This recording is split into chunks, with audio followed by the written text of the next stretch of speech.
We're an ensemble channel. I do not want the reason that people watch the studio channel to be because they love Marquez. Because Marquez is a small piece. There's 18 different people that are featured throughout our videos, and he's one of them. He might show up in the thumbnails more often, but he's one part of a much larger machine, and it's very important to me that the focus of the studio channel is that much larger ecosystem and not just him.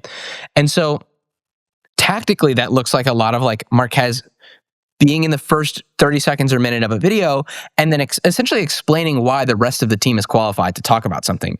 And a lot of my job is coming up with ideas where the team is better suited to talk about something than Marquez himself.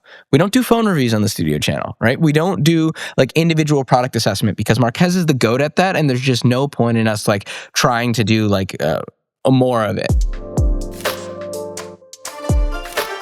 Welcome, everybody, back to the Full Battery Media Podcast. My name is Sean Trace. I am your host, and I have an awesome guest with me today. Now, would you like to tell people who you are and a little bit about what you do? I'm Eric Villa, and I grow people's YouTube channels. Biggest channel is the studio channel with MKBHD. We document the behind the scenes of what it means to work for one of the biggest creators in the known universe, certainly in the English-speaking world. And yeah, we make fun videos about tech and the creator economy and what it means to work in both of those spaces. That's rad. How'd you get started in content? Well, first of all, you asked me a question earlier, and you told me one of your dreams. Can you kind of tell me a little bit about that again? What was you had shared one of your dreams that was actually awesome. So ready? I'll just give you the full life story, including what happens in the future. We're going to go Sounds good to me, man. Birth to end. All right. Born Chicago, Illinois, 2001. Fast forward a little bit. My entire career has essentially been at three intersections.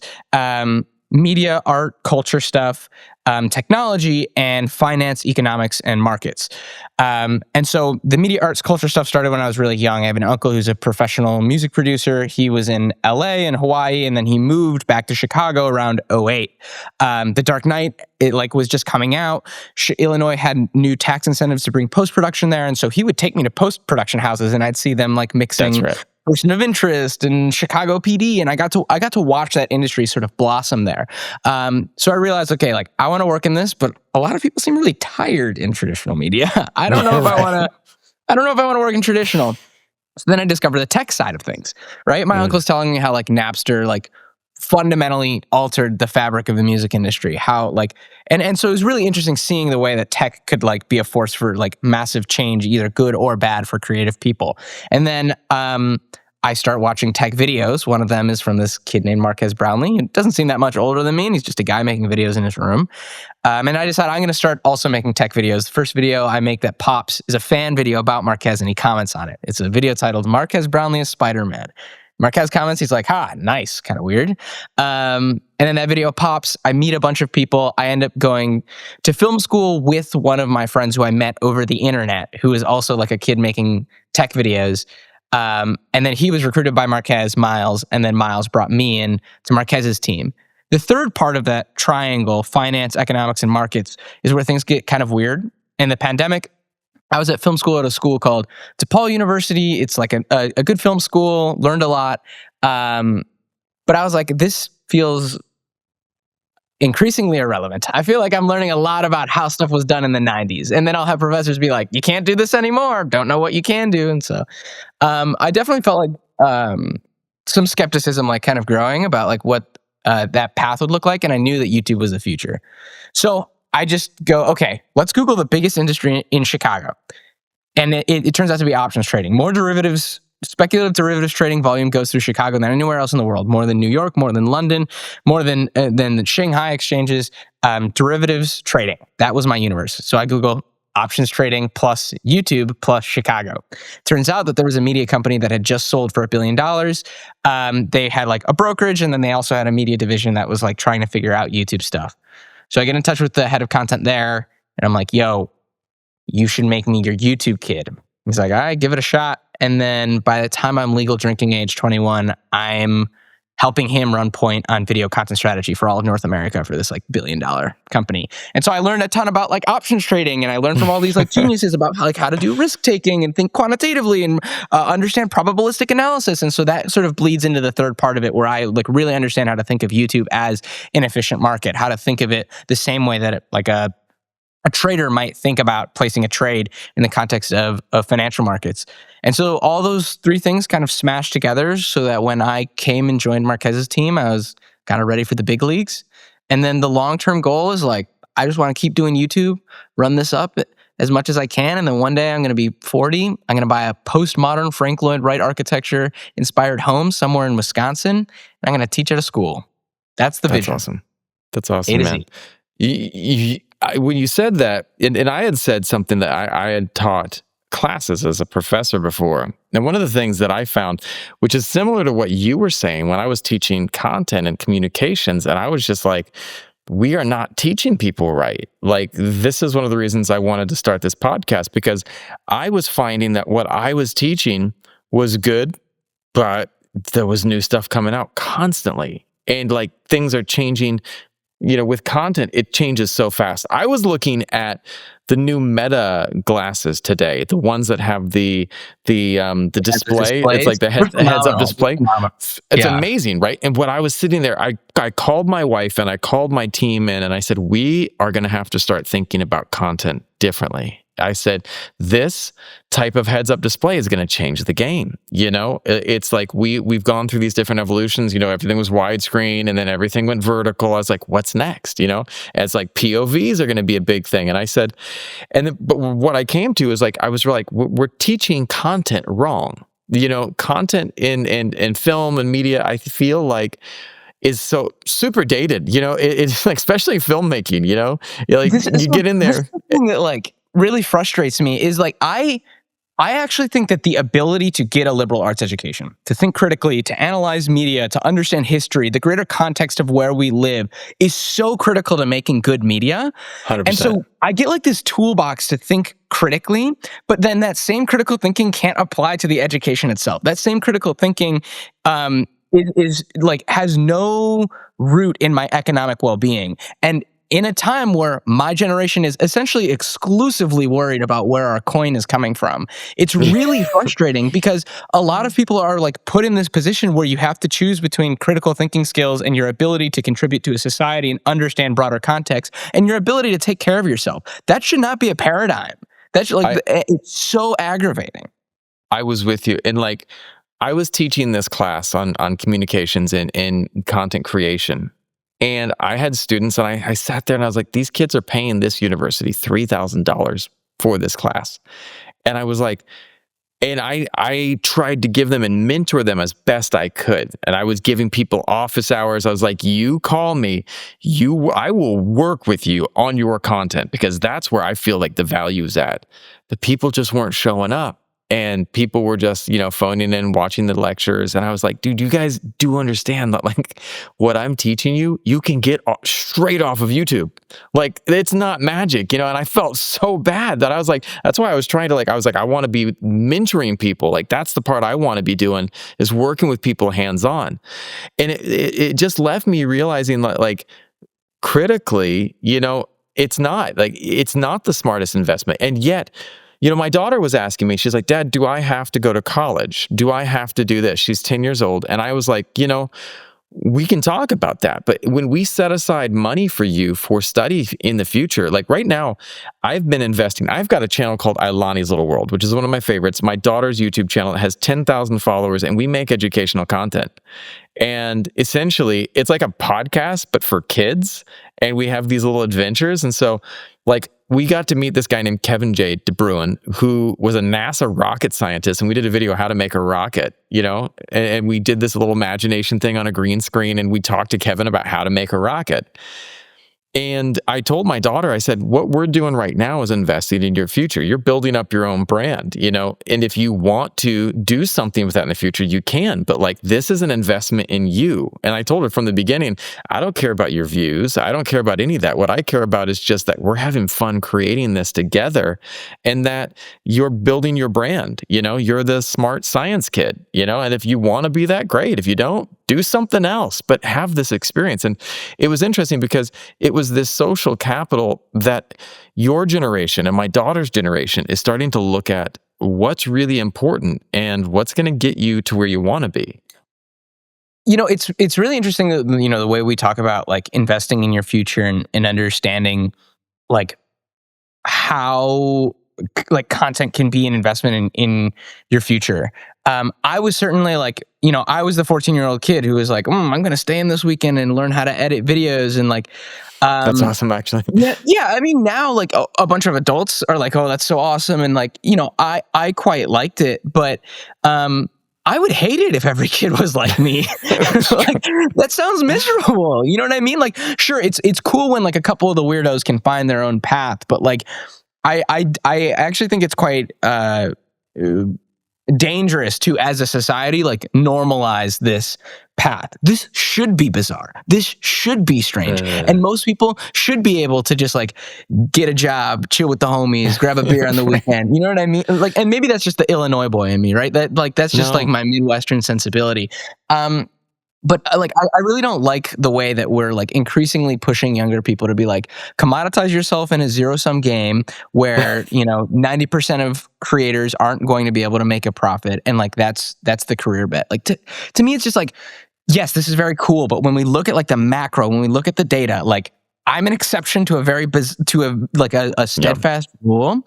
And I think when we think about how we need to refab education or just like tool our media ecosystem, I think it all needs to boil down to how can somebody do 70 grand a year, like how can enough people do 70 grand a year at scale in places where 70 grand a year is enough to live, where you feel comfortable. The promise of the internet when I was growing up was like, it's this egalitarian place where you can, find your audience, you can go straight to them, you can do this like, middle class, life and be a creative. You know what I mean? And in our pursuit of the creator economy becoming the next Hollywood or becoming the next thing, we start to mirror the caste system of yesteryear's media.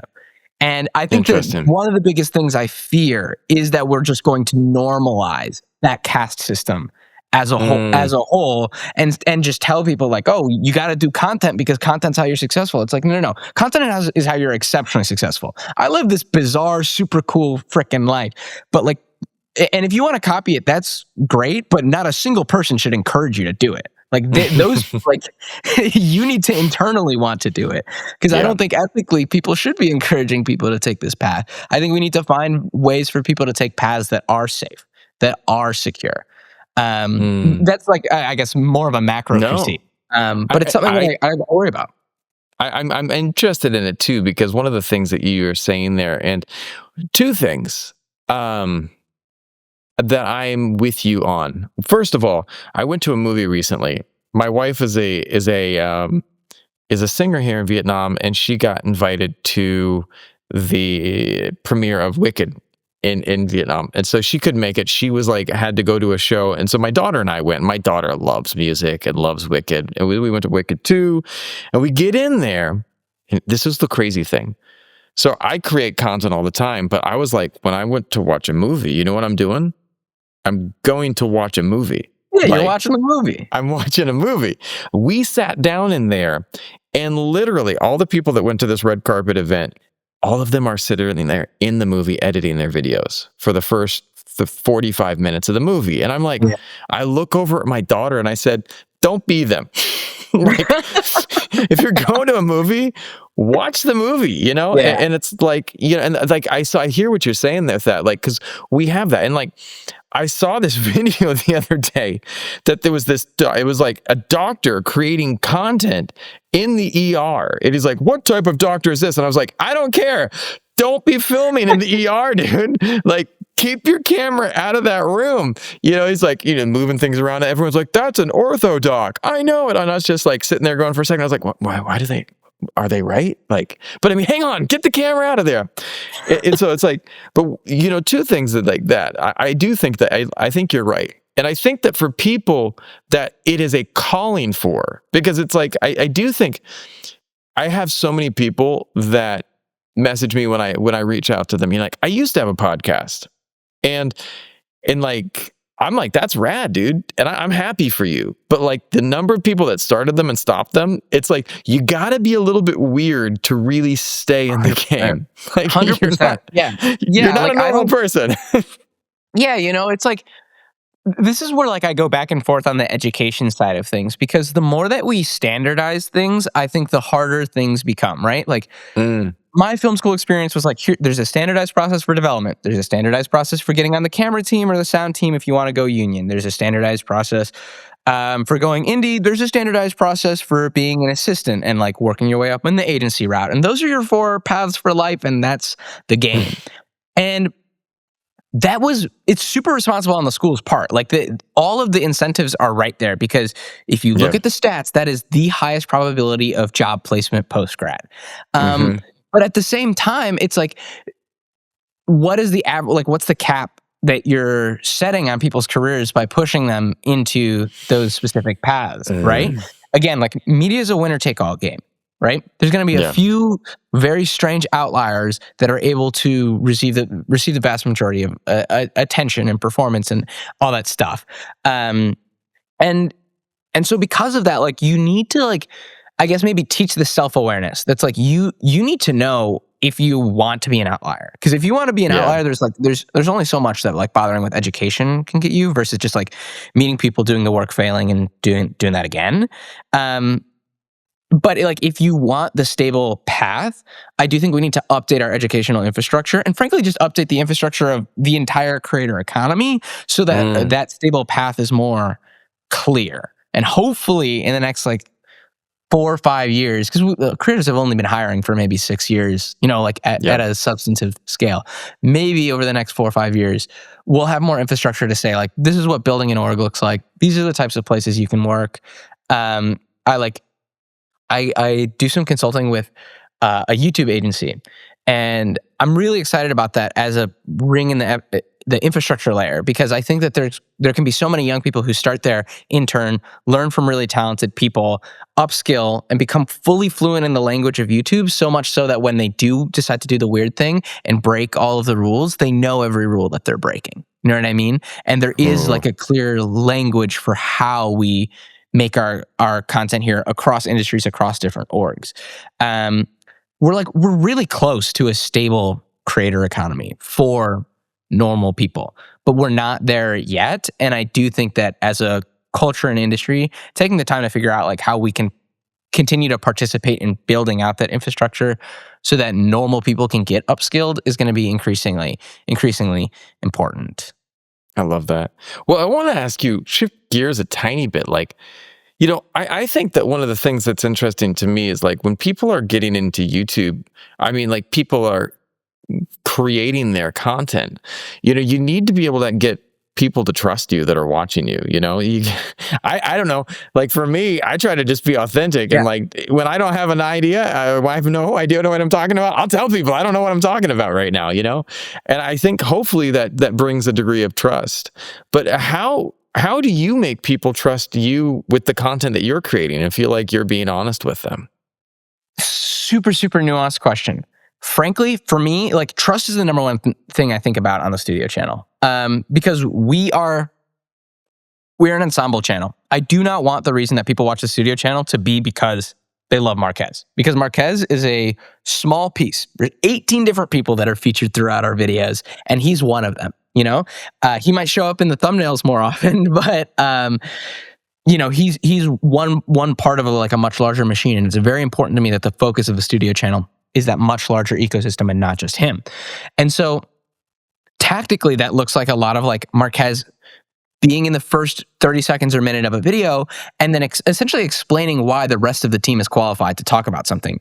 And a lot of my job is coming up with ideas where the team is better suited to talk about something than Marquez himself. We don't do phone reviews on the studio channel, right? We don't do like individual product assessment because Marquez is the goat at that, and there's just no point in us like trying to do like more of it. But there are nuances in how audio gear works that our sound producers are better at talking about. There's nuances in design and well-designed products that our team of designers can speak about really well. There's nuances in video production that our cinematographers can talk about, and nuances in cars that our autofocus producer can talk about. And so to me, it's like the question of how do I meet people where they are? Like, earning trust is kind of annoying to me because it's like, no. Just be qualified and be smart and genuinely care about the stuff you're making. And then at the beginning of your videos, just articulate that. just be like, I'm the designer for MKBHD. We design stuff that's pretty good. Here's stuff that I think is well designed that you could use in your daily life. And instantly people are like, okay, I trust you. You know what I mean? I think like there's so much focus on outcome in our space. How do I get more views? How do I get more trust? And like, we need to take a step back and just ask ourselves, like, how can I just be the best at something? Or what in the world am I excited enough about that I could be the best at it? I'm a good yapper and I like people and I love media and I'm a strategic thinker. So I'm the content strategy guy. I go up to people and I come up with ideas that I think have a decent chance of hitting. Like, that's the universe that I'm able to fit into. And that's a function of more like self-awareness and freaking going to therapy than it is like me like articulating the perfect formula for how the audience can trust you. Figure out how to be qualified and then articulate why you're qualified and then make the videos. I love that. I absolutely love that because it's like in my content creation class, I had a bunch of students that were like talking to me and they're like, what do we make content about? And I was like, I have no idea. Like, I don't have your magic thing, man. I don't have your answers for you. I was like, well, let's start off with what you like. And then everyone's like, they were just talking about things. And the one guy was like, I like my car. And I was like, all right, tell me about your car. He's like, well, it's, a Subaru WRX. And he's like, I had this car. My dad and I bought this car together. We fixed it up. It was beat up. He's like, when I was a kid, I played some different video games that I could drive the WRX in. And I was like, okay, talk to me more about that. And he's like, I always wanted one of these cars. And then I bought the car and my dad died. And I had the choice of whether to keep building the car or not. And I chose to continue building the car because, in honor of my dad. And it's just like, dude. Yeah, that's the story. That's you. You know what I mean? Like, that's 100%. I think people talk a lot about like, how can I make this broad? Oh, I want to make this video as broad as possible. And there's this weird sort of paradox where the more specific something becomes to you, if you have like the right emotional intelligence or if it like feels really true, then it actually is probably the broadest application of something. Right? I don't really care about the Subaru WRX, but I have a relationship with my father. You know what I mean? Like I care about craftsmanship, and I know what it's like to be obsessed with something and to have passion. And so the specificity of the Subaru is really just a vehicle for telling a story that gets to some core truth, and that's what makes the story broad. In a strategic YouTube sense, like figuring out how you package that video is all about like, okay, if that's the truth of the video, like the real core truth is like obsession and my relationship with my father. The title and thumbnail need to reflect that. The first 40 seconds need to reflect that. And then the Subaru is just a vehicle for storytelling, right? Like that doesn't necessarily have to be the core of it. What we see isn't what we feel. And depending on the value prop of your piece, what we feel might actually be what's most important to articulate for why someone might want to watch your work. I love that, man. Well, I wanted to ask you, because this is the thoughts behind what makes something powerful. But what are some of the skills? Because in this day and age, what skills should people really be learning if they really want to be getting ahead? So I'm not going to give you like a blanket direct skill, but I'll tell you a few things that like I've sort of realized for myself. Bizarre combinations of skills help a lot. When I first took the job in finance, I was like, this is a total side quest. I'm going to be gone in 6 months. My girlfriend and I just went long distance, and I had to figure out how to pay for flights to Seattle from Chicago every few weeks. And I was just like, I just need enough coins so that I can fly to Seattle and take my girl out to go get some poke bowls. And then she moved back to Chicago, and I kept that job. I kept going deep on it. Because I learned how to rewire my brain in a way that still applies to what I'm doing with tech and big YouTube channels and like something completely different than options trading. But when you think about the relationship between volatility and growth, and you realize like, wait, that's actually kind of a similar concept for like a YouTube channel, or you understand like how to take an asymmetric upside trade where it's like, okay, what's the best thing that can happen? What's the worst thing that can happen? What can I do to cap the worst thing? Like that's a fundamental that applies to how you can live like the rest of your life, and it bleeds into things in really interesting ways. So like traction is traction is traction is traction. If you get an opportunity, run through that door. You do not need to curate what the next opportunity is. You do not need to set an exact plan. If you see something where you think you're going to push yourself and learn and do something interesting, just freaking do it. And then when you're burnt out and you're tired, find the next thing. But like, just give yourself puzzle pieces and figure out how to put together the puzzle in like 5 or 6 years. Stop trying to plan this stuff. That's like number one. I'd also say like curate the type of peer group you want. I was burning out on Chicago, in large part because I adore that city, but I call it kind of the most European city in America because it's I think one of the best cities in America for living, but it's not a good city for working. It's very antithetical to, I think, the American way. But you go to the coasts, right? LA, SF, or New York, even DC, Boston, and like people are chasing something. And so I think you have to ask yourself, like, what are the types of people that I want to be around? Because you're never going to be able to predict, especially in a creative space, what you actually end up doing. But if you say, like, I want to be around people that I can trust, who are empathetic, who are very hardworking, and who are great with a camera, then, like, you're going to end up being around a peer group where opportunity will eventually come to you if you can also, like, keep up with that peer group. So weird combinations of skills, curate the type of person you want, not like the type of work you want. And then if you want to do creative work, there's this great talk from Kurt Vonnegut about the shape of stories. He goes and he draws different stories in terms of good fortune and bad fortune. You know, you have Cinderella, where it's very bad fortune, her life sucks, and then she becomes a princess and her life is good. And then, she goes back and her life sucks again, but like it's kind of better because she got to be a princess. And then at the end, whatever. But then you also have stories like Hamlet, where there's no plot, like nothing really happens, like everything that you think is a development never really develops. And so the fortune is essentially functionally flat for that entire piece. Vonnegut's takeaway from Shape of Stories is that it doesn't really matter what your plotting is, like good fortune, bad fortune.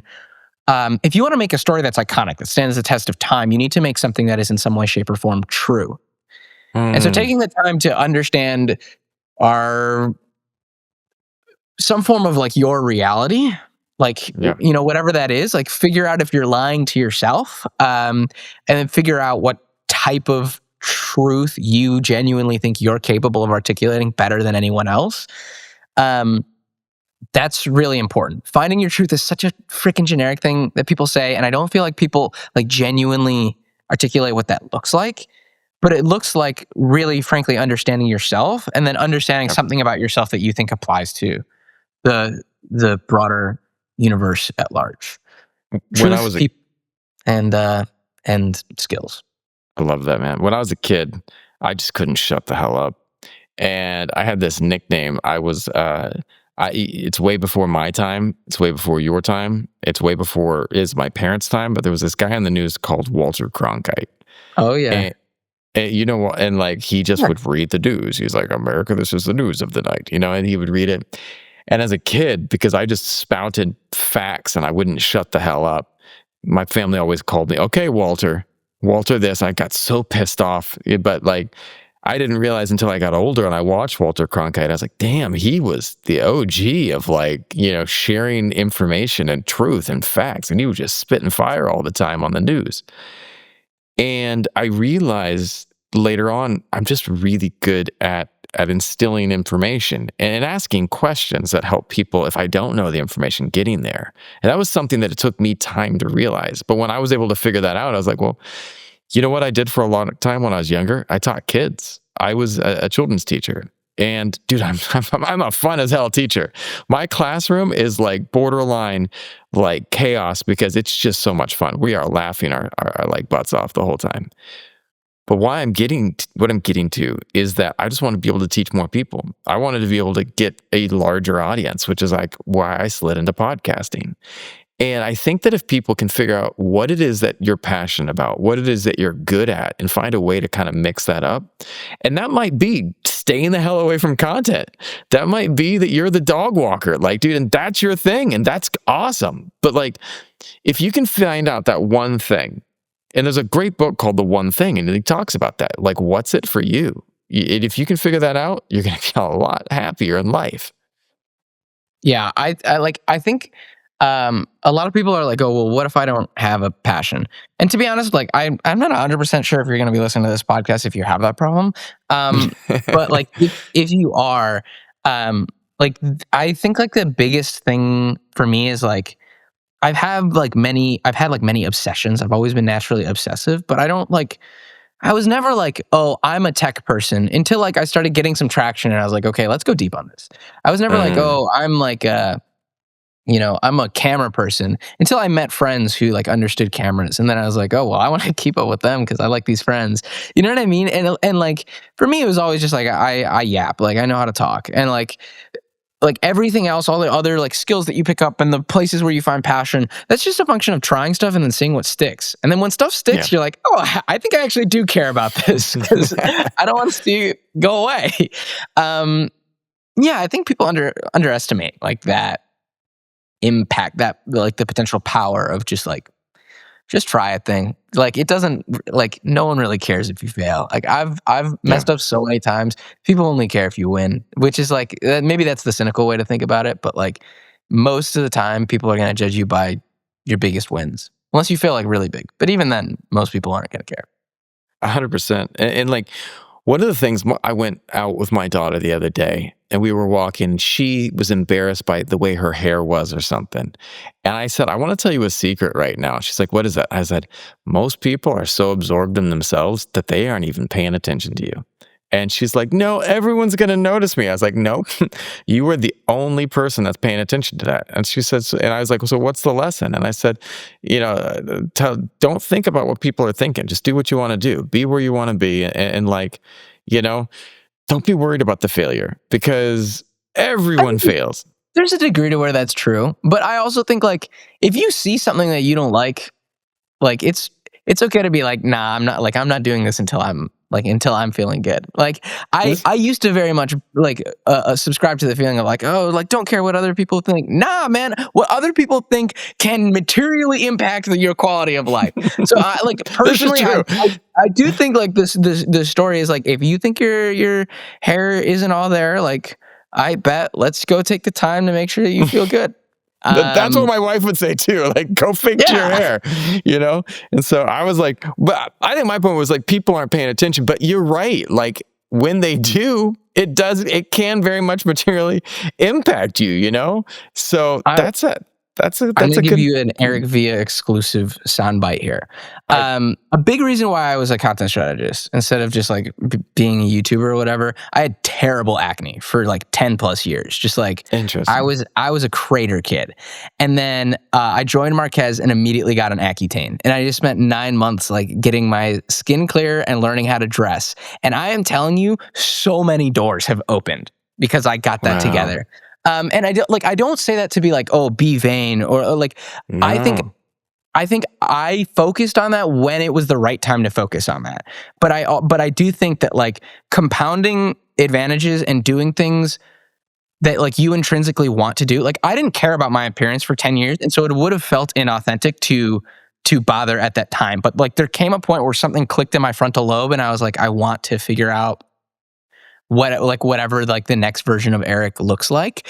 And so I made those investments and like it has in the material sense of life, like impacted it. Like I don't want to like downplay like appearance per se, especially in media stuff. But it's like, but that's not the highest priority thing. Like if you're obsessed with that, that's not truth per se. Like that's an optimization, right? That's an aesthetic thing that you add as a layer on top of understanding like fundamentals.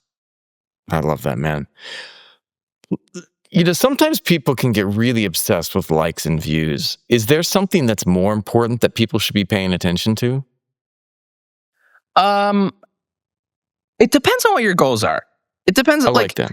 if you want to make a living at this, focus on the views. Like, I think there's a lot of, at least at first, I think there are a lot of really, really talented people with a ton of creative integrity who are like, oh, I'm not going to do that because I don't think that like this work will get seen, or I'm not going to do that Mm, because, screw the man. All the screw the man content that we saw in the 90s and 2000s was peak America during an economy where like stuff just worked out for people. And and it typically was like a bunch of white guys who had that experience. Nah, we're gonna like, let's win. Let's play the game, because the more that we in my opinion have leverage and power over the system, and the more that we post wins, the easier it becomes to have creative expression. The way that growth on YouTube works is you're going to have one video that is maybe 30 to over half of your growth. Most of your views, subscribers, new viewers, all of it is going to come from like one or two videos. What that looks like tactically is like you need to post those wins, because when you want to make the art piece, when you want to make the piece that's just for you and find your truth, you've done the work to canvas an audience, to bring them into your world, to work with them. So yeah, I mean, my philosophy is win fast, then win slow. If you can post a win as quickly as possible, learn the game, understand the fundamentals so that you actually have some traction, that'll give you the ability to think with more longer term thinking. But give yourself the ability to get some momentum on your side, because people want to work with you when you post a win. People want yeah. to people want to try new things when you post a win. People have a greater tolerance for pain when they know that there's something on the other side, because you've proven that there is something. So, like in my opinion, yes, there is something more important than views. It's curating an audience and building a brand, and most importantly, being able to genuinely take risk. But the ability to have that risk tolerance and the ability to take risk, the ability to do something unique and interesting, in my opinion, in our like modern world, is a function of your ability to be practical, and get yourself some traction. Win fast and win slow. I love that, man. Where can people find out more about you and what you're doing? Subscribe to the studio channel. I pop up every here and there, and then I guess follow me on LinkedIn. I don't know. I pop up on the internet every like 2 or 3 days, but I like to work with other people. So hit me up on LinkedIn if you want to work together. But I think more importantly, watch the studio channel. We have a huge, huge video coming out beginning of 2026, and I'm very excited about it. What's your favorite video that you've ever worked on? It's the video that's going to come out at the end of this month. That's all I'm going to say. That's awesome. I'm gonna look forward to that one, man. Hey, one last question: if you could go back in time and give your younger self some advice, what advice would you give yourself? Chill out, bro. Just like, just I there's this very distinct time where like I wish someone just like smacked me in the face and was like, chill out.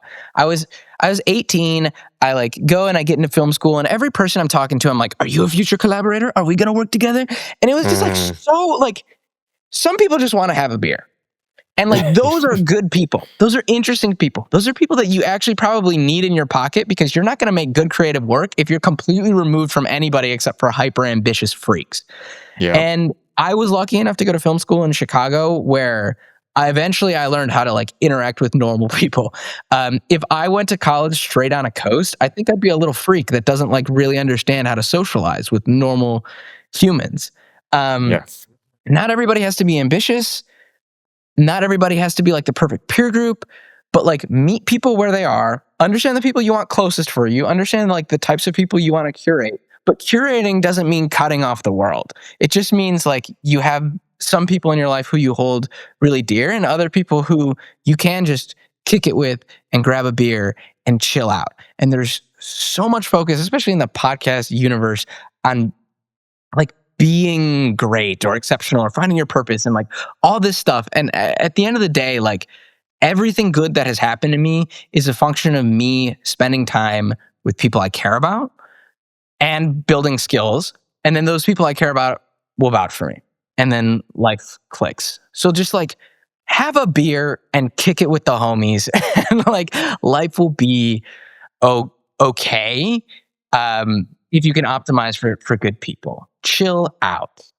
When I was first starting my career, I had been studying medicine and Chinese medicine and acupuncture. And then I dropped out of school, moved up to LA, wanted to be an actor. I don't know what the fuck I was thinking, but I was just like, I'm going to go do some weird stuff. I moved up to LA, but I was in and out of school. And I had this opportunity. Someone's like, I didn't know anything about the film industry. And I got to be an extra on Ron Howard's Angels and Demons. And it was like 10 days on a big movie. And first of all, they called and they said, hey, do you want to come in? It can be 3 days, 3 days in here. And I was like, no, man, I can't take off 3 days. I got work. I've got school. And then finally they called back. They're like, we would like to book you for 14 days. And I was like, okay, let's see what's going to happen. Now, when I got on set, it was exactly what you described. Everyone was like, yeah, man, I'm an actor. I'm doing this. These are my headshots. And it was every single relationship was transactional. Everyone was trying to get to a higher level and meet who they needed to meet. It was interesting because I was cast as a carabinieri, an Italian riot cop. I do not look Italian to save my life. And I was sitting there, and like we were in all of the SWAT gear, and I was dressed in SWAT gear for 14 straight days, up all night shoots. And we were there, 5 p.m., work until about 10 in the morning, and got home. I was exhausted. But for the first week, everyone's just like, yeah, this is what we're doing. I'm excited. After night like 12, people are just playing cards all night. People are just doing whatever, sleeping through the night. And when I was younger, I learned a little bit of like energy reading. And like, whether you believe it or not, I was like doing some weird stuff. And I was like, hey, I'll read your aura. I was doing this weird stuff and doing this for people. And I just was being me, a weird, eccentric, the stuff that I picked up living around the world. And I was just going around telling all the people their auras. It was crazy. Is that like, someone's like, hey, dude, you got to do this person next. It was like one of the PAs came over and they're like, what's happening? What are you guys doing over here? Like, people are like, hey, he's reading auras and stuff, dude. He's nuts. Like, check this out. And then the PA was like, that's rad. We brought on the first AD. First AD came over. He's like, I want my aura read, and told him some stuff. And then the sudden, like the DOP walks up. He's like, this is a huge movie. And like, I'm talking to everyone about, and it was authentic. It was just me being me.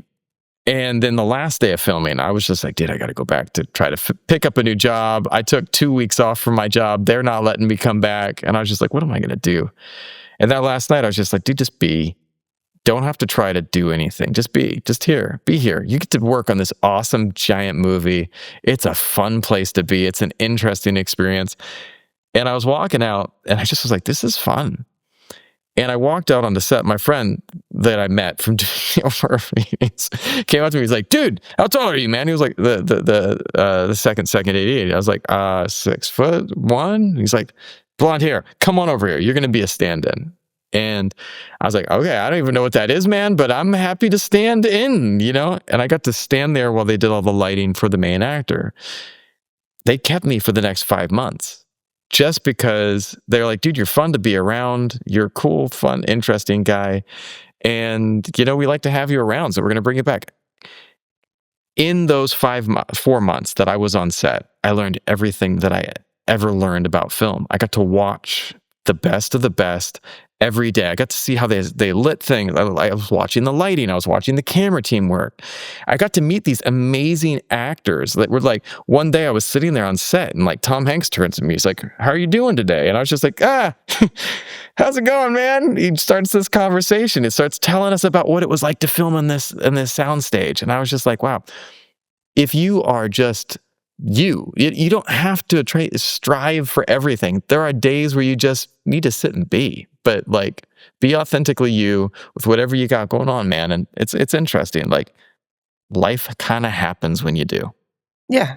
I believe in pragmatism. I believe in optimizing. I believe in playing the game and figuring out how to get yourself traction, but it has to be you can't do that for the sake of it. You have to have like a goal. You have to know like where you're trying to go or like what you like at least, right? And then you have to like let yourself indulge in what you like every here and there.